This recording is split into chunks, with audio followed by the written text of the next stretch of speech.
Жігіттер, ассалаумағалейкум. Бүгін көп жігіттердің сұрауы бойынша порнография туралы, порно туралы айтатын боламыз. Оны айтпас бұрын, дрочево деген мастурбация деген нәрсені айтпай кетуге болмайды. Оң қолында мықты жігіттер, драчундер, олар көп жаңағы тура наркомандар сияқты, наркоман дозасын алу үшін бір тыныш жерге кетіп, ешкім жоқ жерге тығылып кеткен сияқты. Сен де мастурбация жасайтын кезде тура сол наркоман сияқты тығылып, ешкімге көрсетпей, ештеңеге алаңдамай, телефонның бәрін өшіріп, SMS-ке жауап бермей дегенде бәрін жинап қоясың. Яғни тығыласың. Өзің біліп тұрсың, что ұят нәрсе екенін, басқалар көріп қойса ыңғайсыз болатынын білесің, бірақ сонда да жасайсың. Яғни бұл да бір наркоманияның бір түрі. Қоғам бұл туралы айтпайды, ол ұят саналады да. Бірақ айтылу керек нәрсе. Мастурбацияның ең бірінші белгісі ол бір зияны, ана өмір серия болып кетеді. Қызық жоқ, ештеңеге талпыныс жоқ, желание жоқ, ешқандай бір сенің бір целің, мақсатың жоқ, амбиция жоқ.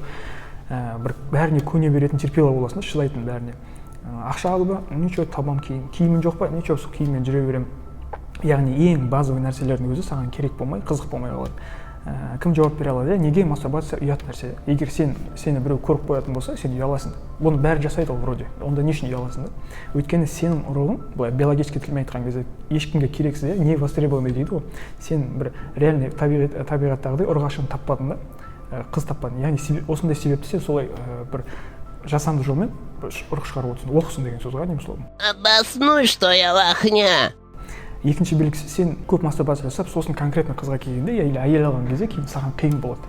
Сен не біте алмайсың, не бастамай жатып бітіріп қоясың. Яғни қантты көп жіберсең, сосын тәтті торт жесең артынша, или шоколад жесең, ол уже тәтті болмай қалады ғой сен үшін. Өйткені қант басып кетеді бәріне.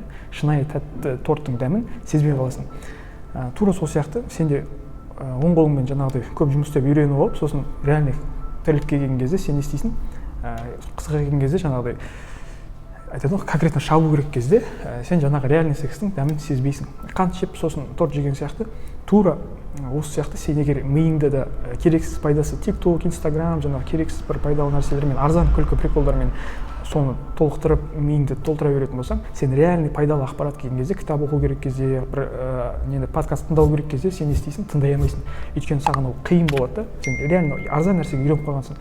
Мастурбацияның зияны да осындай. Сен оңай қолмен 1 минутта өзгерткіш шығарып тастап, деп потом аз ғана осындай бір кайфқа үйреніп қалып, реальный қызға келген кезде сосын потеря боласың да. Сосын айтасың, мастурбациям жақсы екен оданша деп.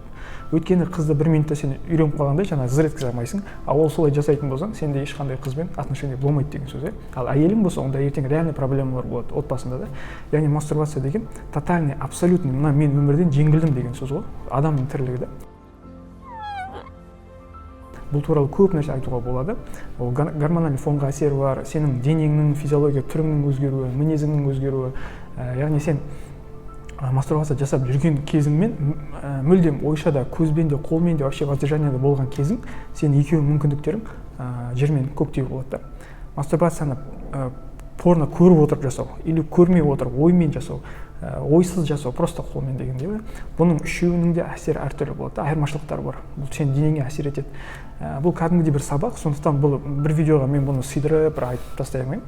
Бірақ сен оның зиянын білсең, егер осы нәрсенің, сенің өмірің 180 градусқа өзгереді. Ал оны мүлдем жасамасаң, яғни ойша, оймен де, қолмен де елестетпесең, сенде үлкен мүмкіндіктер ашылатынын білетін едің.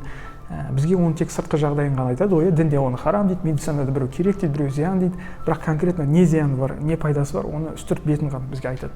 Бұрынғы заманда Еуропада жауынгерлік заманда порно жоқ кезде, соғысқа шығар алдын бір күн бұрын солдаттарды бәрі лагерьге жинайтын болғанда, жас әдемі қыздарды, яғни сол кездегі топовый қыздарды алып, сондай бір вульгарный киімдер кигізіп, сол лагерьдің ішінен түнде жалаңаш ойнатып өткізетін болған, солдаттардың алдынан армандатып өткізетін болғанда, сондай қыздарды.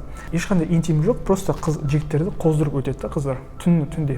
Осы кезде порно көрмейтін солдаттардың ойында не болады? Мен қалай болса да соғыстан тірі келуім керек, аман келуім керек. Неге? Өйткені маған больше достанется дейді ғой. Яғни сол түндегі әдемі қыздарды мен ертең соғыстан аман есен келсем, басқалардан гөрі маған больше достанется деген оймен, яғни менде шанс көп сол қыздармен қосылуға деген іштегі биологический жаңағы животныйымыз біздің сол жігіттердің соғыстан аман келуіне өте қатты әсер ететін болған.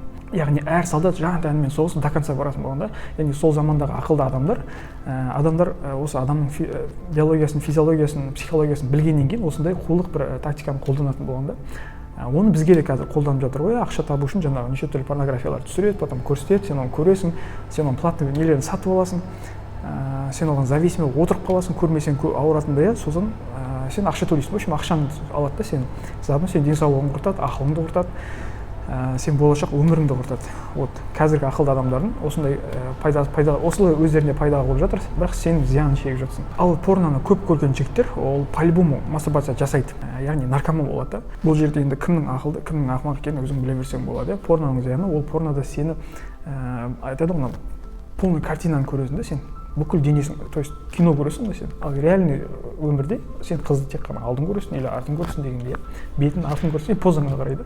Қызды полный көрмейсің. Сол арқылы сенің миың түсінбейді. Сенде тағы да вообще мынау эрекциямен или не ерте, не енді кеш сондай бір бітіретін проблемалар шығады да. Сосын порнода қыздар көбіне әдемі болады, фигуралар бәрі идеальный, көбіне олар бір реальный қызбен или сенің әйелің ондай емес қой, иә. Сенің әйелің азына фитнесқа барып, олар сияқты үйде бала-шаға туып отырған әйел, ол порнодағы қыздар ол вообще басқа болады. Олар еще өтірік шыңғырып жаңағы оргазм көрсетеді. Ал сенің әйелің ондай емес. Тағы да проблема бұл жерде ожидание болады и реальность болады да. Сен тағы да реальный секстен рахат ала алмайсың. Яғни сенің көңілің толмайды. Сен ана порнодағы қызды іздейсің да. Сондай фигураны іздейсің, сондай страстный бір кайфовать ететін, сондай бір қызды іздейсің, бірақ оны сен таппайсың никогда. Сосын сен измена жасайсың, сосын сен күнәға барасың, зина жасайсың. Сосын бақытсыздығыңа одан сайын бақытсыздық қосылып кете береді. Бұл бір-екі ғана мысалы, айта берсең, ол цепочка ұзын, көп кете береді. Сондықтан порно қарап отырып, көзіңмен күнә жасап, одан кейін қолыңмен, одан кейін артынша зина жасағаннан гөрі бұл нәрсені тоқтатқан жақсы. Бұл енді көп созбай ақ қояйық. Бұның пайдасын, зиян, ешқандай пайдасы жоқ қой, зиян өздеріңіз біліп жүрсіздер. Сондықтан бұл порнодан кейін шығатын мастурбация, одан кейін шығатын зияндардың бәрін енді толық айтпасам да шет жағасын айттым деп ойлаймын. Кім мен айтпаған, мен білмейтін нәрселер болатын болса, астына комментарийға жазып, өздеріңіздің опыттарыңыз болса жазып кетсеңіздер, қызық болар еді, бірге талқылаймыз. Сондықтан құрметті жігіттер, аты құрғыр порно деген нәрседен көбірек сақтанайық, Алладан кешірім сұрайық, ондай нәрсеге тәубе етіңіздер. Егер тоқтай алмай жатсаңыздар, енді бұл ең алғашқы қадамы осы, бірінші Алладан бастап көмек сұрап, сосын порно көретін жағдайлардың алдын алу керек. Тура мастурбация деген нәрсе осындай жолмен жеңуге болады, бірақ бір радикальный жол бар. Кез келген жаман әдетті, привычканы уақытпен күніне 3 рет, мысалы белгілі бір сағаттарда 2 реттен мысалға алатын болсақ, біздің проблема қазір мастурбацияны күніне сағат 3 рет, сағат 2-де или там сағат 3-де күн сайын уақытпен сен жасау керексің. Ты хочешь этого, не хочешь, сен осы тәртіппен, дисциплинамен жасайтын болсаң, саған любой ұнайтын нәрсе бір-екі күнде, енді бір-екі күнде болмаса да бір-екі аптада саған жеркенішті бір тірлікке айналады да. Өйткені сен қалаған уақытта, қалаған жерде емес, уақыт келді, сен болды жасау керексің. Қалап тұрсың ба, қалап тұрған жоқсың ба, сенің жағдайың кеп тұр ма, кеп тұрған жоқ па, никогда айтып, в общем, сен жасау керексің. Бұл сенің миыңа кері әсер ете бастайды да. Мысалға тоже сам сексті бәрі адам жақсы көреді, бірақ сен сол сексті саған басқа адаммен, қаламаған жерде, қаламаған уақытта жасайтын болса, сен үшін ол зорлық болады, азап болады. Тура сол сияқты кез келген жаман әдетті осындай тәртіппен, уақытпен жасайтын болсақ, шанс көп, өте жоғары, что ол жаман әдетті біз тастап кете аламыз. Бұл практикаға әрине кішкене дайындалу керек, бұған бір нық сеніммен, шешіммен және планмен келу керек.